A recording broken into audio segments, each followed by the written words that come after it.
Plus two chemistry ക്ലാസ്സിലേക്ക് എൻ്റെ എല്ലാ കുട്ടികൾക്കും ഒരുപാട് സന്തോഷത്തോടെ സ്വാഗതം. ഇന്ന് നമ്മൾ പഠിക്കാൻ പോകുന്നത് ഗ്രൂപ്പ് 16 എലമെന്റ്സ് ആണ്. അതായത് ഓക്സിജൻ ഫാമിലി. നൈട്രജൻ ഫാമിലി ആയിരുന്നു നമ്മൾ ഇതുവരെ പഠിച്ചുകൊണ്ടിരുന്നത്. പി ബ്ലോക്ക് എലമെന്റ്സിലെ മുഴുവൻ മെമ്പേഴ്സിനെയും നമ്മൾ ഈ ചാപ്റ്ററിന്റെ ആദ്യത്തെ ക്ലാസ്സിൽ പരിചയപ്പെട്ടതാണ്. എങ്കിലും അവയുടെ സിംബലും ഇലക്ട്രോണിക് കോൺഫിഗറേഷനുമാണ് എഴുതിയിരിക്കുന്നത്. ഈ ഓക്സിജൻ ഫാമിലിയിലെ members oxygen, sulphur, selenium, tellurium, polonium and livermorium. അതിൽ ആദ്യത്തെ മൂന്നെണ്ണം നോൺ മെറ്റൽസ് ആണ്. ടെലൂറിയം മെറ്റലോയിഡ് ആണ്, shows both the behavior of metals and non-metals. Now polonium and livermorium are metals. അത് രണ്ടും റേഡിയോ ആക്റ്റീവുമാണ്. ഓക്കെ, ഇനി അതിന്റെ ഇലക്ട്രോണിക് കോൺഫിഗറേഷൻ ആണ് എഴുതിയിരിക്കുന്നത്. അതിന്റെ വാലൻസ് ഷെല്ലില് 6 ഇലക്ട്രോൺസ് ആണുള്ളത്. General electronic configuration NS2 NP4 എന്ന് നമുക്ക് എഴുതാം. ഇനി ഈ ഓക്സിജൻ ഫാമിലിയിലെ ആദ്യത്തെ 4 മെമ്പേഴ്സിനെ ജനറൽ ആയിട്ട് ചാൽക്കോജൻസ് എന്ന് വിളിക്കാറുണ്ട്. ചാൽക്കോജൻസ്, ഇതിന്റെ മീനിങ് എന്ന് പറഞ്ഞാൽ ഓർ ഫോമിങ്, ഓറുകൾ ഉണ്ടാക്കുന്നത്. കാരണം മിക്ക മെറ്റൽ ഓറുകളും ഒന്നുകിൽ ഓക്സൈഡ് അല്ലെങ്കിൽ സൾഫൈഡുകളായിട്ടാണ് എക്സിസ്റ്റ് ചെയ്യുന്നത്. അതുകൊണ്ടാണ് ഇവയെ ചാൽക്കോജൻസ് എന്ന പേരിൽ അറിയപ്പെടുന്നത്. ബ്രാസിന്റെ ഗ്രീക്ക് വേർഡിൽ നിന്നാണ് ഈ ചാൽക്കോജൻ എന്ന പദം ഉണ്ടായത്. കാരണം കോപ്പർ സൾഫറും സെലീനിയം, ടെലൂറിയം പോലെയുള്ള എലമെന്റ്സുമായിട്ട് നിരവധി കോമ്പൗണ്ടുകൾ ഉണ്ടാക്കുന്നുണ്ട്. അങ്ങനെയാണ് ചാൽക്കോജൻസ് എന്ന പേര് ഇതിന് വന്നത്. ഓക്കെ, ഇനി ഈ എലമെന്റ്സിന്റെ ഒക്കറൻസ് എന്താണെന്ന് നോക്കാം. ഓക്സിജൻ 46.6% ബൈ മാസ് എർത്ത് ക്രസ്റ്റിലുണ്ട്, ഭൂവൽക്കത്തില്. അതുപോലെ ഡ്രൈ എയറിൽ 20.946% ഓക്സിജൻ ഉണ്ട് ബൈ വോളിയം. നൗ ഇനി ഓഷ്യൻസ്, സമുദ്രത്തില് നമുക്കറിയാം ജലമാണ് അല്ലെ, ജലത്തിന്റെ ഒരു പ്രധാന എലമെന്റ് ആണ് ഓക്സിജൻ. 2 ഹൈഡ്രജന് 1 ഓക്സിജൻ ആണുള്ളത്. So 89% by weight in oceans oxygen ആണ്. ഓക്സിജൻ നമ്മുടെ ജീവവായുവാണ്.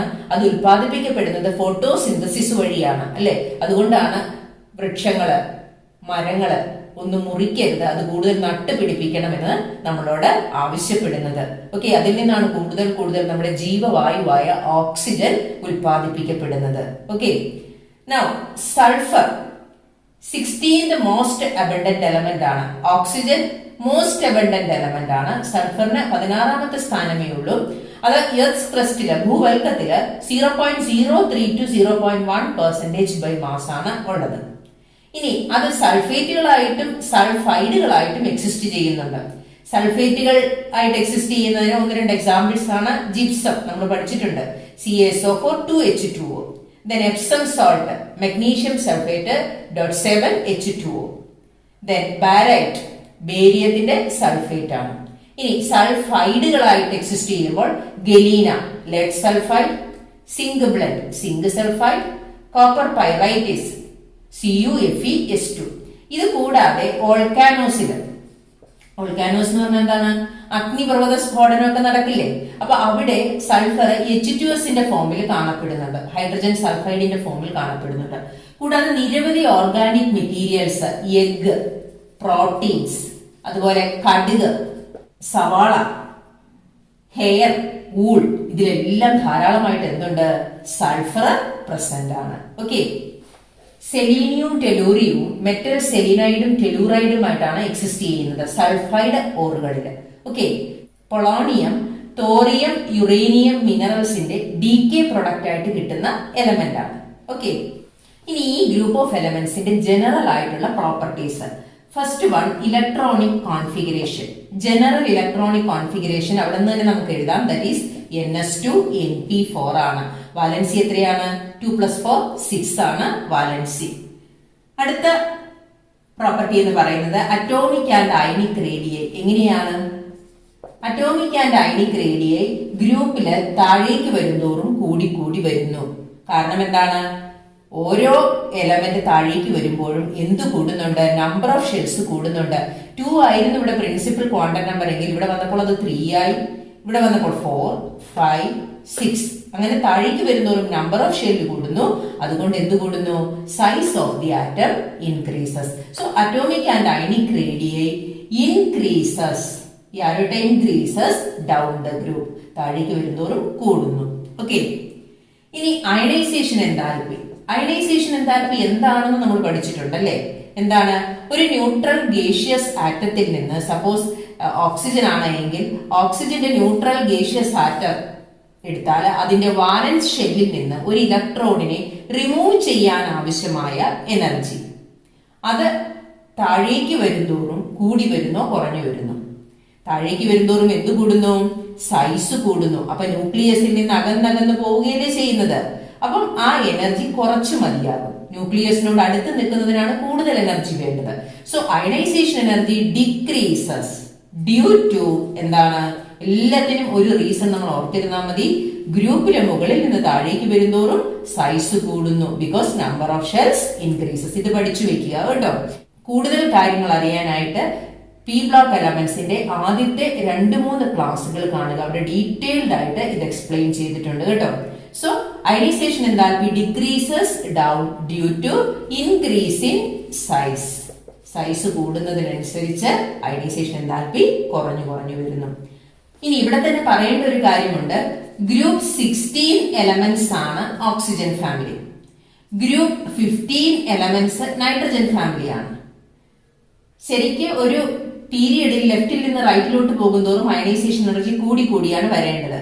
പക്ഷെ ഗ്രൂപ്പ് 15 ആണ് ഹൈ അയണൈസേഷൻ എൻതാൽപ്പി. എന്നാൽ ഗ്രൂപ്പ് 16 15നെ അപേക്ഷിച്ചിട്ട് ലോ അയണൈസേഷൻ എൻതാൽപ്പിയാണ്. ഇതിന് കാരണം എന്താണ്? ഗ്രൂപ്പ് 15ന്റെ stable half filled electronic configuration ആണ്. Stable half filled electronic configuration അതെന്താണ്? NS2 NP3 ആണ്. ഇത് ഹാഫ് ഫിൽഡ് അല്ലേ? എന്നാൽ ഗ്രൂപ്പ് 16ന്റെ കോൺഫിഗറേഷൻ എന്താണ്? NS2 NP4 ആണ്. ഇതിന് ഒരു ഇലക്ട്രോണിനെ കൂടി വിട്ടുകൊടുത്താൽ ഏത് സ്റ്റേറ്റിലേക്ക് വരാം? ഹാഫ് ഫിൽഡ് സ്റ്റേറ്റിലേക്ക് വരാം. അപ്പൊ അത് വളരെ പെട്ടെന്ന് വിട്ടുകൊടുക്കുന്നു. ഇനി ഇത് ഫസ്റ്റ് അയണൈസേഷൻ എൻതാൽപ്പി. ഒരു ഇലക്ട്രോണിനെ വിട്ടുകൊടുക്കാൻ വളരെ ഈസി ആയിട്ട് ആർക്ക് സാധിക്കുന്നു? ഗ്രൂപ്പ് 16 സാധിക്കുന്നു. ആരേക്കാൾ? ഗ്രൂപ്പ് 15നേക്കാൾ. എന്നാൽ second ionisation enthalpy IE2 group 16ന്റെ കേസിൽ എങ്ങനെയായിരിക്കും? സെക്കൻഡ് അയണൈസേഷൻ എൻതാൽപ്പി എന്ന് പറഞ്ഞാൽ ഏത് ഇലക്ട്രോണിക് കോൺഫിഗറേഷനിൽ നിന്നാണ് വിട്ടുകൊടുക്കേണ്ടത്? NS2 NP3. കാരണം ഗ്രൂപ്പ് 16ൽ നിന്ന് ഒരു ഇലക്ട്രോൺ വിട്ടുകൊടുത്താൽ ഇത് ഏത് സ്റ്റേറ്റിലേക്ക് വരും? NS2 NP3 സ്റ്റേറ്റിലേക്ക് വരും. അപ്പൊ കൂടുതൽ എമൗണ്ട് ഓഫ് എനർജി കൊടുത്താലേ ആ സ്റ്റേബിൾ സ്റ്റേറ്റിൽ നിന്ന് ഇലക്ട്രോണിനെ വിട്ടുകൊടുക്കാനായിട്ട് സാധിക്കുകയുള്ളൂ. So the second ionisation enthalpy of group 16 is high than ആരേക്കാൾ? ഗ്രൂപ്പ് 15നേക്കാൾ. ഓക്കെ, ഇനി നാലാമത്തെ പ്രോപ്പർട്ടി ഇലക്ട്രോൺ ഗെയിൻ എൻതാൽപ്പി. എന്താണ് electron gain enthalpy? It is the amount of energy released when an electron is added to an isolated neutral gaseous atom. ഇപ്പൊ ഓക്സിജനിലേക്ക് ഒരു electron add ചെയ്യപ്പെടുമ്പോൾ release ചെയ്യപ്പെടുന്ന എമൗണ്ട് ഓഫ് എനർജി. അപ്പൊ release ചെയ്യുക എന്ന് പറഞ്ഞാൽ ΔH വാല്യൂ എന്താണ്? നെഗറ്റീവ് ആണ്. അങ്ങനെയാണെങ്കിൽ ഏറ്റവും കൂടുതൽ ഇലക്ട്രോണിനെ സ്വീകരിക്കാൻ തയ്യാറായിട്ട് നിൽക്കുന്നത് ആരായിരിക്കും? ഓക്സിജൻ ആയിരിക്കും അല്ലേ? പക്ഷെ ഇവിടെ ഒരു വ്യത്യാസമുണ്ട്. ഓക്സിജൻ നമ്മൾ പഠിച്ചിട്ടുണ്ട്, ഓക്സിജന്റെ സൈസ് വളരെ ചെറുതാണ്, കോമ്പാക്ട് സൈസ് ആണ്. അതുകൊണ്ട് എന്താ സംഭവിക്കുന്നത്? ഒരു ഇലക്ട്രോൺ കൂടി ഈ ചെറിയ വീട്ടിലേക്ക് വരുമ്പോൾ അവിടെ എന്തുണ്ടാകും? ഇലക്ട്രോൺ റിപ്പൽഷൻ ഉണ്ടാകും. അതുകൊണ്ട് ΔH വാല്യൂ എന്ന് പറയുന്ന അത്ര നെഗറ്റീവ് അല്ലായിരിക്കും. ഒരുപാട് എമൗണ്ട് ഓഫ് എനർജി ഒന്നും റിലീസ് ചെയ്യില്ല. എന്നാൽ സൾഫർ ഓക്സിജനേക്കാൾ വളരെ പെട്ടെന്ന് ഈ ഇലക്ട്രോണിനെ അക്സെപ്റ്റ് ചെയ്യും. അവിടെ ഇലക്ട്രോൺ റിപ്പൽഷൻ കുറവാണ്. ഓക്കെ, അപ്പൊ അതുകൊണ്ട് സൾഫറിന്റെ ഇലക്ട്രോൺ ഗെയിൻ എൻതാൽപ്പി വാല്യൂ എന്ന് പറയുന്നത് മോർ നെഗറ്റീവ് ആണ്. ആരേക്കാൾ? ഓക്സിജനേക്കാൾ. ഇതൊക്കെ ഗീവ് റീസൺ ടൈപ്പ് ക്വസ്റ്റിന് ചോദിക്കുന്നതാണ് കേട്ടോ. കൂടാതെ ഇത് നമ്മൾ ഫസ്റ്റ് ഇയർ പഠിച്ചിട്ടുള്ളതുമാണ്. ബാക്കി സെലീനിയം മുതൽ താഴേക്കുള്ള എലമെന്റ്സിന്റെ electron gain enthalpy value less negative ആണ്. താഴേക്ക് വരുന്തോറും കുറഞ്ഞു വരുന്നു, നെഗറ്റീവ് ആയിട്ട് കുറഞ്ഞു വരുന്നു. അതായത് കുറച്ച് എമൗണ്ട് ഓഫ് എനർജിയെ റിലീസ് ചെയ്യുന്നുള്ളൂ. ഓക്കെ, ഇനി അഞ്ചാമത്തെ പ്രോപ്പർട്ടി ഇലക്ട്രോ നെഗറ്റിവിറ്റി ആണ്. എങ്ങനെയാണ് ഇലക്ട്രോ നെഗറ്റിവിറ്റിയുടെ വാല്യൂ? എന്താണ് ഇലക്ട്രോ നെഗറ്റിവിറ്റി എന്ന് പറഞ്ഞു കഴിഞ്ഞാൽ? The tendency of an atom to attract the shared pair of electrons towards itself. അതായത് ഈ ആറ്റത്തിന് ഒരു ബോണ്ട് ഉണ്ടാക്കി കഴിഞ്ഞാൽ, ഏതെങ്കിലും ഒരു എലമെന്റ് ആയിട്ട് ബോണ്ട് ഉണ്ടാക്കി കഴിഞ്ഞു കഴിഞ്ഞാൽ, ഫോർ എക്സാമ്പിൾ ഇൻ H2O ഒരു ബോണ്ട് ഉണ്ടാക്കി കഴിഞ്ഞു കഴിഞ്ഞാൽ ഈ ഷെയർഡ് പെയർ ഓഫ് ഇലക്ട്രോൺസിനെ ഓക്സിജന്റെ അടുത്തേക്ക് ചേർത്ത് നിർത്താൻ കൂടുതൽ കഴിവുണ്ടോ എന്ന് നോക്കും. അങ്ങനെയാണ് എങ്കിൽ അതെന്താണെന്ന് പറയും? മോർ ഇലക്ട്രോ നെഗറ്റീവ് ആണെന്ന് പറയും. നമുക്കറിയാം, ഒരു പീരിയോഡിക് ടേബിളിലെ ലെഫ്റ്റിൽ നിന്ന് റൈറ്റിലോട്ട് വരുന്തോറും ആകർഷിക്കാനുള്ള, ഇലക്ട്രോണുകളെ ആകർഷിക്കാനുള്ള കഴിവ് കൂടിക്കൂടി വരികയാണ് അല്ലെ. അതായത് ഇലക്ട്രോ നെഗറ്റിവിറ്റി വാല്യൂ കൂടിക്കൂടി വരികയാണ്. അങ്ങനെയാണ് എങ്കിൽ ഇലക്ട്രോ നെഗറ്റിവിറ്റി വാല്യൂ ഏറ്റവും ഹൈ ഏതിനായിരിക്കും? ഓക്സിജൻ ആയിരിക്കും. താഴേക്ക് വരുന്തോറും എന്ത് കുറഞ്ഞു വരുന്നു? ഇലക്ട്രോ നെഗറ്റിവിറ്റി കുറഞ്ഞു വരുന്നു. കാരണം എന്താണ്? Electronegativity decreases in A group. Reason എന്താണ്? താഴേക്ക് വരുന്നതോറും എന്ത് കൂടുന്നു? സൈസ് കൂടുന്നു. ന്യൂക്ലിയസിൽ നിന്ന് അകന്നകന്ന് പോകുന്നു. ഇതാണ് reason. As number of shells increases, size increases, so the electronegativity decreases down the group. And oxygen is the second most electronegative element in the periodic table. രണ്ടാം സ്ഥാനമാണ് ഇലക്ട്രോനെഗറ്റിവിറ്റിയിൽ. ഒന്നാം സ്ഥാനം ആർക്കാണ്? ഫ്ലൂറിനാണ്. ഓക്കെ, ഇനി ഓക്സിജൻ ഫാമിലിയിലെ മെമ്പേഴ്സിന്റെ ഒന്ന് രണ്ട് ഫിസിക്കൽ പ്രോപ്പർട്ടീസ് പറയാം. ഓൾറെഡി നമ്മൾ പറഞ്ഞു കഴിഞ്ഞു നോൺ മെറ്റൽസ് ആരാണ്, മെറ്റലോയിഡ് ആരാണ്, മെറ്റൽസ് ആരൊക്കെയാണെന്ന് അല്ലെ. ഇനി നമുക്ക് അവ അല്ലോട്രോപ്പി കാണിക്കുന്നുണ്ടോ എന്ന് നോക്കാം. എല്ലാ എലമെന്റ്സും അല്ലോട്രോപ്പി എക്സിബിറ്റ് ചെയ്യുന്നുണ്ട്. All elements exhibit allotropy. Allotropy എന്ന് പറഞ്ഞാൽ എന്താണ്? ഒരു എലമെന്റ് തന്നെ പല ഫോമിൽ കാണപ്പെടുന്നു. ഓക്സിജൻ ഓസോണായിട്ട് കാണപ്പെടുന്നുണ്ട് അല്ലെ. സൾഫറിന്റെ അല്ലോട്രോപിക് ഫോംസ് നമുക്ക് പഠിക്കാനുണ്ട്. സെലീനിയം 8 അല്ലോട്രോപിക് ഫോംസിലാണ് കാണപ്പെടുന്നത്. അതുപോലെ ടെലൂറിയവും പൊളോണിയവും എല്ലാം അല്ലോട്രോപിക് ഫോംസിൽ കാണപ്പെടുന്നുണ്ട്. ഓക്കെ, ഇനി ഇതിന്റെ melting point and boiling point. Melting point and boiling point താഴേക്ക് വരുന്തോറും down the group it increases, കൂടി വരുന്നു. കാരണം എന്താണ്? താഴേക്ക് വരുന്തോറും എന്ത് കൂടുന്നു? സൈസ് കൂടുന്നു. സൈസ് കൂടുമ്പോൾ എന്താ സംഭവിക്കുന്നത്? Size increases. So what happens? Van der Waals force, അവ തമ്മിലുള്ള van der Waals force of attraction increase ചെയ്യുന്നു.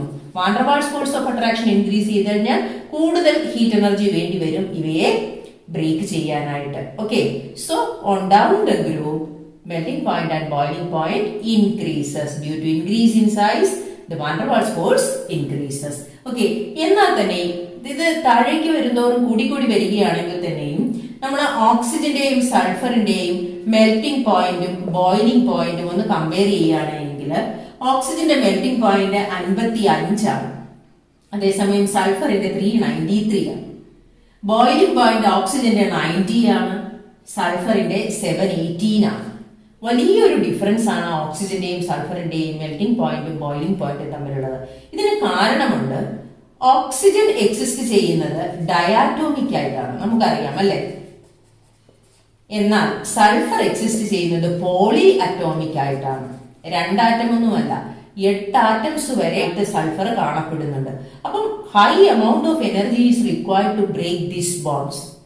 അപ്പോഴാണ് നമുക്ക് അവയെ മെൽറ്റ് ചെയ്യിക്കാനോ ബോയിൽ ചെയ്യിക്കാനോ സാധിക്കുന്നത്. Is why a large difference in melting point and boiling point in the case of oxygen and sulphur.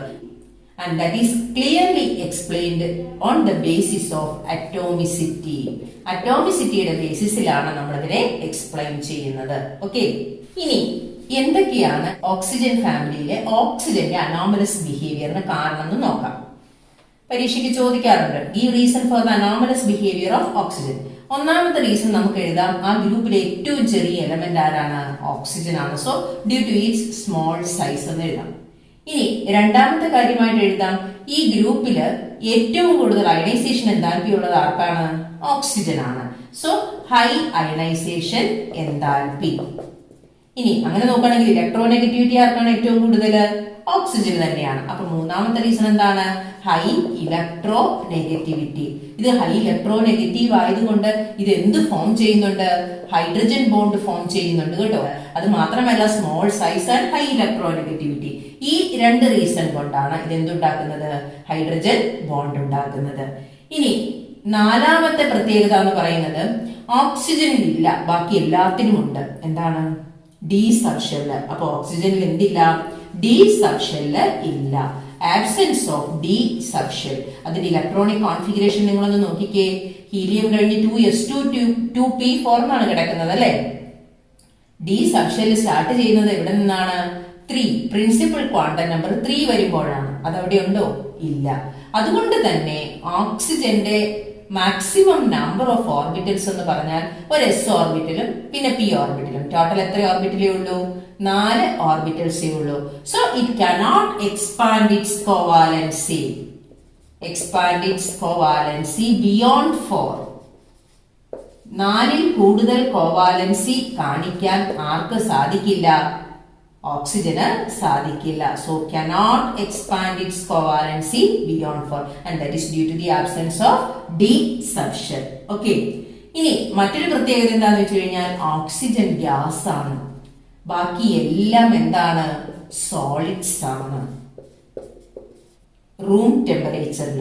Okay, അപ്പൊ ഇത്രയുമാണ് ഓക്സിജന്റെ അനോമലസ് ബിഹേവിയറിന് കാരണം. ഓക്കെ, ഇനി ഇവയുടെ ഓക്സിഡേഷൻ സ്റ്റേറ്റ് നമുക്കറിയാം. ഇതിന്റെ ഇലക്ട്രോണിക് കോൺഫിഗറേഷൻ ns2np4 ആണ്.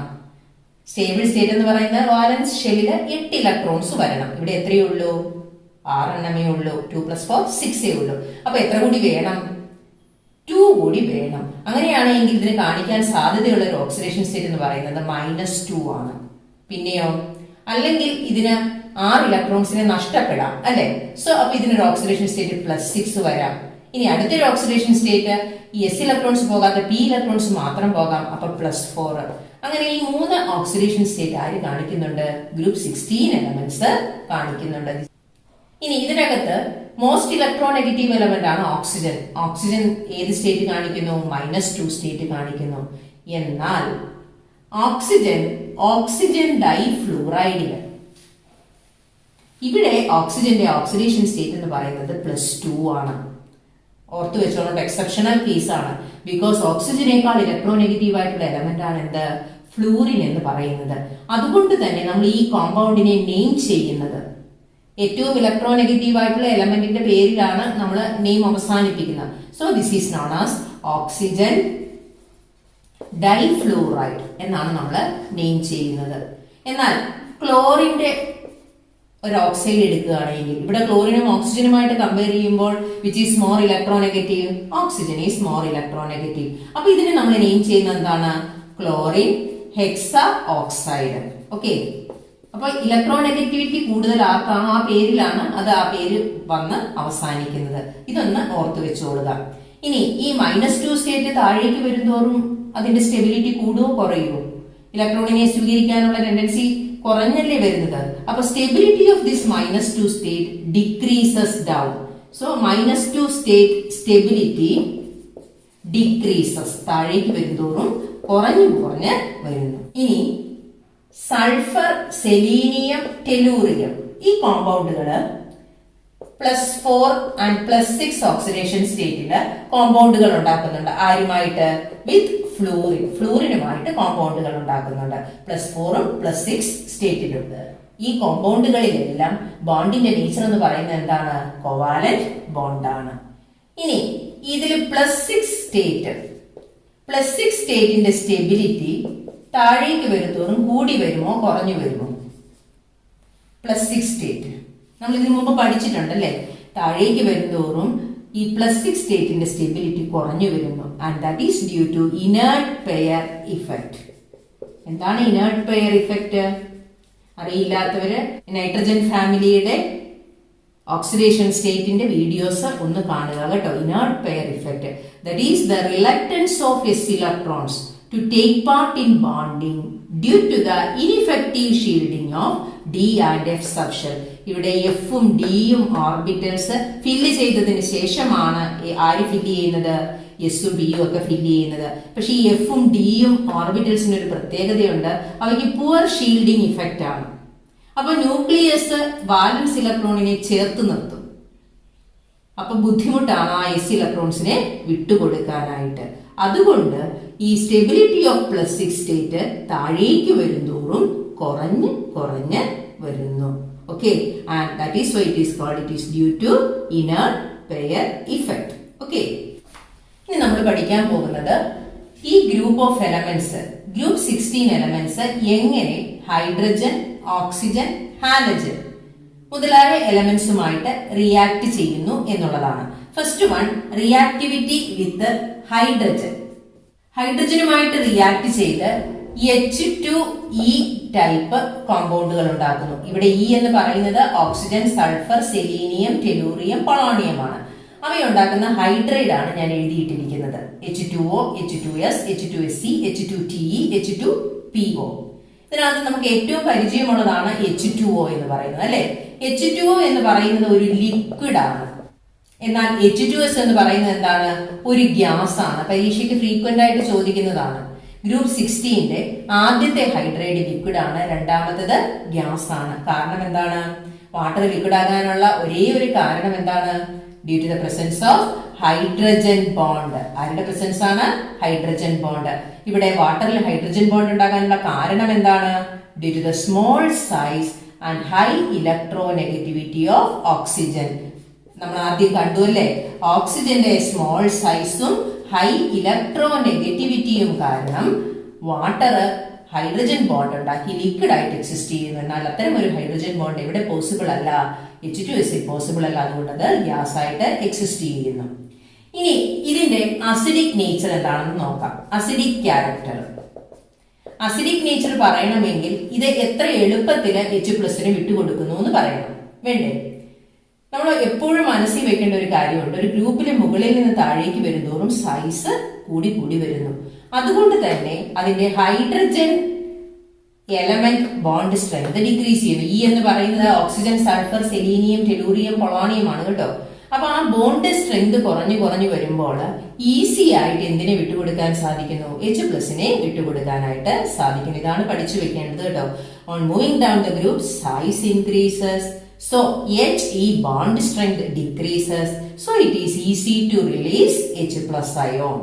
Hence acidic nature increases down the group. Okay. ഇനി രണ്ടാമത്തെ കാര്യം തെർമൽ സ്റ്റെബിലിറ്റി ആണ്. തെർമലി സ്റ്റേബിൾ ആണോ? തെർമൽ സ്റ്റെബിലിറ്റിയും ആരെ ഡിപ്പെൻഡ് ചെയ്തിരിക്കുന്നു? ഈ He ബോണ്ട് സ്ട്രെങ്തിനെ ഡിപ്പെൻഡ് ചെയ്തിരിക്കുന്നു. താഴേക്ക് വരുന്തോറും ബോണ്ട് സ്ട്രെങ്തിന് എന്ത് സംഭവിക്കുന്നു? കുറയുന്നു. അതുകൊണ്ട് തെർമൽ സ്റ്റെബിലിറ്റിയും താഴേക്ക് വരുന്തോറും കുറഞ്ഞു കുറഞ്ഞു വരുന്നു. So thermal stability decreases down the group. Okay, ഓർത്തു വെക്കുക കേട്ടോ. ഇനി മൂന്നാമത്തെ കാര്യം റെഡ്യൂസിങ് നേച്ചർ. ഇതെല്ലാം കണക്ട് ചെയ്താണ് നമ്മൾ പറയുന്നത്. തെർമൽ സ്റ്റെബിലിറ്റി കുറയും തോറും റെഡ്യൂസിങ് നേച്ചർ കൂടി വരുന്നു. തെർമൽ സ്റ്റെബിലിറ്റി കുറയാൻ കാരണം എന്താണ്? He ബോണ്ട് സ്ട്രെങ്ത് കുറയുന്നത് കൊണ്ട്. അപ്പൊ ഇതാണ് മെയിൻ റീസൺ. താഴേക്ക് വരുന്തോറും ആ ബോണ്ട് സ്ട്രെങ്ത് കുറയുന്നു. ഹൈഡ്രജനും ആ എലമെന്റും തമ്മിലുള്ള ബോണ്ട് സ്ട്രെങ്ത് കുറയുന്നു.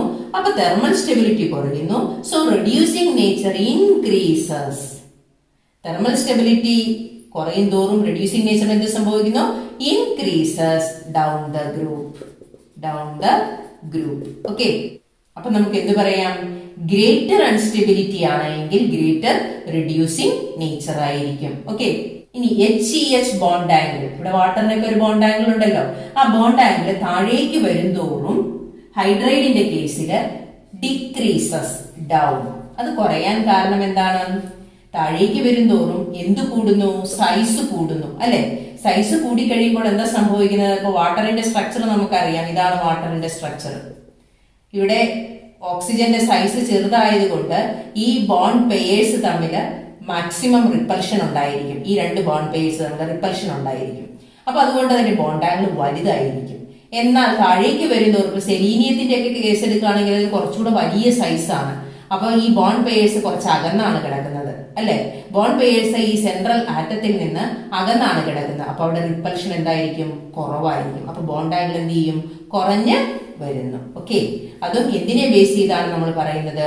Size of the central atom. ആ size of the central atom increases the bond angle, so the repulsion between the bond pairs of electrons decreases, so bond angle decreases. Okay, ഇനി അടുത്തത് reactivity with oxygen.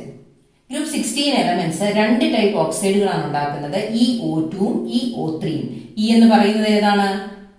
Oxygen, sulphur, selenium, tellurium and polonium. Okay, EO2 type ഓക്സൈഡുകളാണ് ഞാൻ എഴുതിയിരിക്കുന്നത്.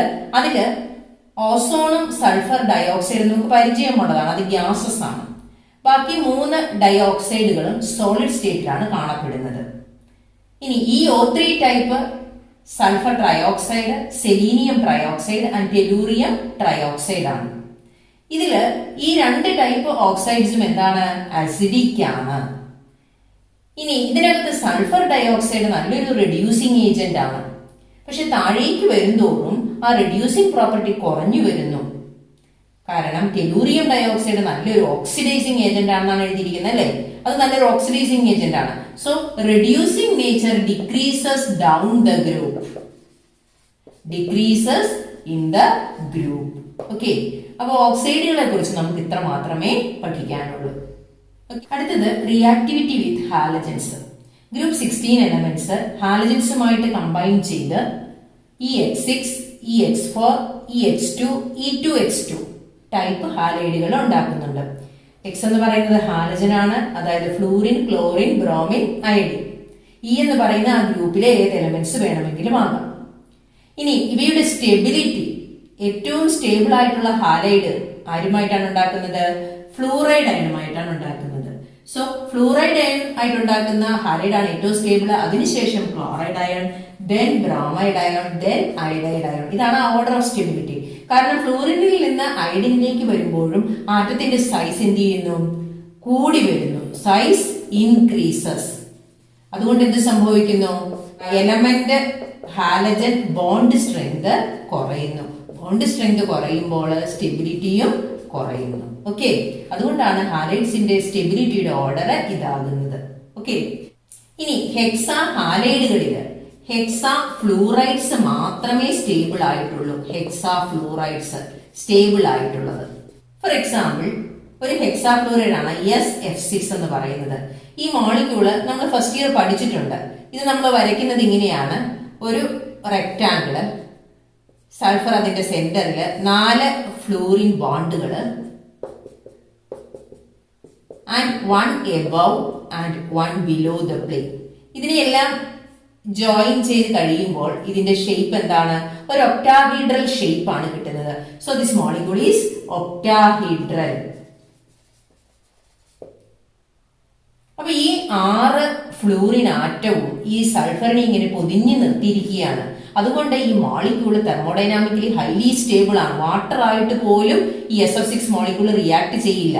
Because the 6 fluorine atoms protect the sulfur atom from the attack of other reagents, and this SF6 molecule not even undergo hydrolysis. hydrolysis പോലും നടത്തില്ല. ഇനി രണ്ടാമത്തെ type EX4 tetra ഹാലൈഡുകൾ. അതിന് example ആണ് tetra ഫ്ലൂറൈഡുകളാണ് എഴുതിയിരിക്കുന്നത്. Sulphur tetra fluoride, selenium tetra fluoride and tellurium tetra fluoride. സൾഫറിന്റെ gas ആണ്, സെലീനിയം ഉണ്ടാക്കുന്ന fluoride liquid, tellurium fluoride is solid ആണ്. ഇനി ഇവയുടെ സ്ട്രക്ചർ ആണ് നമുക്ക് പഠിക്കാനുള്ളത്. ആക്ച്വലി ഇവിടെ സൾഫർ SF4ന്റെ സ്ട്രക്ചർ വരികയാണെങ്കിൽ അതിന്റെ ട്രയഗണൽ ബൈപിരമിഡൽ ജോമെട്രിയാണ്. sp3d ഹൈബ്രിഡൈസേഷൻ ആണ് SF4ന്റെ. അതെങ്ങനെയാണ് നമ്മൾ വരയ്ക്കുന്നത്? ഒരു ട്രയാങ്കിൾ വരച്ച് ട്രയാങ്കിളിന്റെ സെന്ററിലെ സൾഫർ, ഫ്ലൂറിൻ ആറ്റം, 2 ഫ്ലൂറിൻ ബോണ്ടുകളാണ് ഇവിടെ എക്സിസ്റ്റ് ചെയ്യുന്നത്. ഇനി ബാക്കി 2 SF ബോണ്ടുകളാണ്. അതിൽ ഒന്ന് മുകളിലേക്കും ഒന്ന് താഴേക്കും ആക്സിയൽ ബോണ്ടുകളാണ്. ഇത് 2 ഇക്വിറ്റോറിയൽ ബോണ്ടുകളാണ്. നമുക്കറിയാം സൾഫറിന്റെ വാലൻസി എത്രയാണ്? 6 ആണ്. അതിൽ 4 ഇലക്ട്രോൺസ് മാത്രമേ ബോണ്ടിങ്ങിൽ ഉപയോഗിച്ചിട്ടുള്ളൂ. അപ്പോ അവിടെ ഒരു പെയർ ഓഫ് ഇലക്ട്രോൺ ഉണ്ട്. ആ ലോൺ പെയർ ഓഫ് ഇലക്ട്രോൺ അടുത്ത ഇക്വിറ്റോറിയൽ പൊസിഷനിൽ കിടക്കും. അപ്പൊ ആക്ച്വലി sp3d ഹൈബ്രിഡൈസേഷനിൽ നമുക്ക് കിട്ടേണ്ട ജോമെട്രി എന്താണ്? ട്രയഗണൽ ബൈപിരമിഡൽ ആണ്. പക്ഷേ നമുക്ക് കിട്ടുന്ന ജോമെട്രി എന്താണ്? sp3dയിൽ കിട്ടേണ്ടത് ട്രയഗണൽ ബൈപിരമിഡൽ ആണ്. പക്ഷെ ഇവിടെ ഒരു equatorial position lone pair of electrons occupy ചെയ്യുന്നത് കൊണ്ട് ഇതിന്റെ ജോമെട്രി എന്താണ്? സീസോ ജോമെട്രി എന്നാണ് ഇത് അറിയപ്പെടുന്നത്. ഓക്കെ, ഇനി EX2 ടൈപ്പ് ഓക്സിജൻ ഒഴികെ ബാക്കിയെല്ലാം ഡൈക്ലോറൈഡുകളും ഡൈബ്രോമൈഡുകളും ഉണ്ടാക്കും. ഡൈബ്രോമൈഡ്. ഇവിടെ ഇവയുടെ ഹൈബ്രിഡൈസേഷൻ എന്ന് പറയുന്നത് sp3 ഹൈബ്രിഡൈസേഷൻ ആണ്. For example Cl2. ഇവിടെ സൾഫറിന് sp3 ഹൈബ്രിഡൈസേഷൻ ആണെങ്കിലും 2 ക്ലോറിൻ ബോണ്ടുകളെ ഉണ്ടാകുന്നുള്ളൂ. ബാക്കി 4 ഇലക്ട്രോൺസ് ഉണ്ട്. 6 ഇലക്ട്രോൺസിൽ 2 ഇലക്ട്രോൺസേ ബോണ്ടിങ്ങിൽ പങ്കെടുത്തിട്ടുള്ളൂ. ബാക്കി 2 ഇലക്ട്രോൺസ് 2 ലോൺ പെയർ ആയിട്ട് എക്സിസ്റ്റ് ചെയ്യാണ്. ആംഗുലാർ ഷേപ്പ് ആണ് സൾഫർ ഡൈക്ലോറൈഡിന് ഉള്ളത്. ഓക്കെ, ഇനി ഈ ഗ്രൂപ്പ് ഓഫ് എലമെന്റ്സ് ഉണ്ടാക്കുന്ന മോണോ ഹാലൈഡുകളാണ് എഴുതിയിരിക്കുന്നത്. സൾഫറിന്റെയും സെലീനിയത്തിന്റെയും ക്ലോറൈഡുകളും ബ്രോമൈഡുകളും 2 മോളിക്യൂൾ ചേർന്ന് ഒരു ഡൈമർ ആയിട്ടാണ് അത് എക്സിസ്റ്റ് ചെയ്യുന്നത്. കൂടാതെ ഈ ഗ്രൂപ്പ് ഓഫ് ഹാലൈഡുകള് ഡിസ്പ്രപ്പോർഷനേഷന് വിധേയമാകും. നമ്മൾ ഇതിനു മുമ്പും കേട്ടിട്ടുണ്ടല്ലേ ഡിസ്പ്രപ്പോർഷനേഷൻ എന്ന്. ഡിസ്പ്രപ്പോർഷനേഷൻ എന്താണ്? ഡിസ്പ്രപ്പോർഷനേഷൻ എന്ന് പറഞ്ഞാൽ ഒരു എലമെന്റ് തന്നെ ഓക്സിഡൈസ് ചെയ്യുകയും റെഡ്യൂസ് ചെയ്യുകയും ചെയ്യും. 2Sc2Cl2 gives SeCl4 plus 3Sc. ഇവിടെ ഓക്സിഡേഷൻ സ്റ്റേറ്റ് നോക്കുകയാണെങ്കിൽ സെലീനിയത്തിന്റെ ഓക്സിഡേഷൻ സ്റ്റേറ്റ് നമുക്ക് എന്തെടുക്കാം? +1 എടുക്കാം. കാരണം ക്ലോറിൻ -1 ആണ്. So selenium +1. ഇവിടെ അത് +4 ആയിട്ട് മാറുന്നു. ഇവിടെ സെലീനിയത്തിൽ 0 ഓക്സിഡേഷൻ സ്റ്റേറ്റ്. അപ്പൊ 0യുടെയും +4ന്റെയും ഇടയിലുള്ള ഒരു ഓക്സിഡേഷൻ സ്റ്റേറ്റ് ആണ് ഇവിടെ സെലീനിയത്തിന്. അതായത് സെലീനിയം എന്ന് പറയുന്ന എലമെന്റ് ഓക്സിഡേഷനും വിധേയമായി റിഡക്ഷനും വിധേയമായി. And that is disproportionation. Okay, so these are all about the halides of group 16 elements. ഇനി ഈ ഭാഗത്ത് നിന്ന് മുൻ വർഷങ്ങളിൽ പരീക്ഷയ്ക്ക് ചോദിച്ചിട്ടുള്ള ചോദ്യങ്ങൾ. Give reason. Group 16 elements have lower ionization enthalpy than group 15. കാരണം നമ്മൾ ഓൾറെഡി ഡിസ്കസ് ചെയ്തു കഴിഞ്ഞു അല്ലേ? Electron gain enthalpy of sulphur is more negative than oxygen. കാരണം ഓക്സിജന്റെ കോമ്പാക്ട് സൈസ് ആയത് കാരണം അവിടെ ഇലക്ട്രോൺ റിപ്പൽഷൻ ഉണ്ടാകും. Now see, acidic nature of hydrates of group 16 increases down. Acidic character കൂടി വരാൻ കാരണം എന്താണ്? ഹൈഡ്രേറ്റ്സിന്റെ അവിടെ ബോണ്ട് ഡിസോസിയേഷൻ എൻതാൽപ്പി കുറഞ്ഞു വരുന്നു. അപ്പൊ ഈസി ആയിട്ട് H+ കൊടുക്കുന്നു. ഇനി reducing nature of hydrates of group 16 increases down. Reducing nature കൂടി വരാൻ കാരണം എന്താണ്? തെർമൽ സ്റ്റെബിലിറ്റി കുറഞ്ഞു വരുന്നു. തെർമൽ സ്റ്റെബിലിറ്റി കുറയാൻ കാരണം എന്താണ്? ബോണ്ട് ഡിസോസിയേഷൻ എൻതാൽപ്പി കുറഞ്ഞു വരുന്നു. Okay, now H2O is a liquid but H2S is a gas. കാരണം എന്താണ്? H2Oയിൽ എന്തുണ്ട്? ഹൈഡ്രജൻ ബോണ്ട് ഉണ്ട്. H2Sൽ എന്തില്ല? ഹൈഡ്രജൻ ബോണ്ട് ഇല്ല.